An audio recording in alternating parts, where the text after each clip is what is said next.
ચાલો ગણિતમાં દાખલો જોઈએ. દાખલો ગણતા પહેલા જો તમે અમારી ચેનલ પર નવા હોય તો આજે જ અમારી આઈડીને ફોલો કરી લો, જેથી નવા વિડીયો તમને મળતા રહે.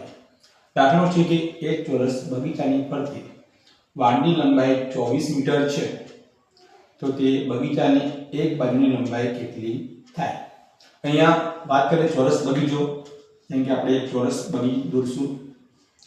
ફરતે વાડની લંબાઈ એટલે આ કુલ જે ચોરસ બગીચાની કુલ લંબાઈ, ચોરસ બગીચાની કુલ લંબાઈ બનશે ચોરસની પરિમિતિ. એટલે આપણે અહીંયા ચોરસની પરિમિતિનું સૂત્ર મૂકીને દાખલો ગણીશું.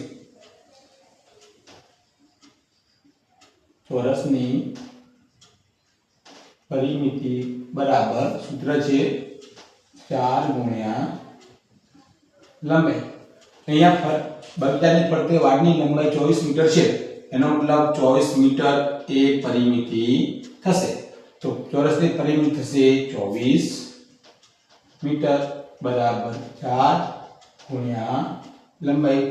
એ લંબાઈ સાથે 4 ગુણાકાર છે એટલે પોતાનું સ્થાન બદલશે એટલે થશે ભાગાકારનું. કે લંબાઈ બરાબર 24 મીટર ભાગ્યા 4. લંબાઈ બરાબર 24 ભાગ્યા 4 એટલે કે 6 મીટર. તો આપણો જવાબ થશે 6 મીટર. વિડીયો જોવા બદલ ખૂબ ખૂબ આભાર.